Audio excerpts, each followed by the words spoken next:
BNP chairperson ও সাবেক প্রধানমন্ত্রী বেগম খালেদা জিয়ার অবস্থা ক্রিটিক্যাল, নেওয়া হয়েছে ভেন্টিলেশনে। এ তথ্য জানিয়েছেন চেয়ারপারসনের উপদেষ্টা আহমেদ আজম খান। আজম খান বলেন, খালেদা জিয়ার অবস্থা আবারও ক্রিটিক্যাল। গতকাল রাত থেকে তাকে ভেন্টিলেশনে নেওয়া হয়েছে।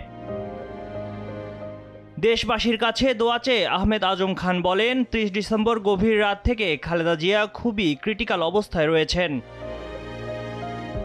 এর আগে বিএনপি চেয়ারপারসন খালেদা জিয়াকে সুস্থ করতে চিকিৎসকরা আপ্রাণ চেষ্টা করে যাচ্ছেন বলে জানান দলটির মহাসচিব মির্জা ফখরুল ইসলাম আলমগীর। এ সময় দেশের আপামর জনতা খালেদা জিয়ার জন্য দোয়া ও প্রার্থনা করছেন উল্লেখ করে সাবেক প্রধানমন্ত্রী দ্রুত আরোগ্য কামনা করেন বিএনপি মহাসচিব।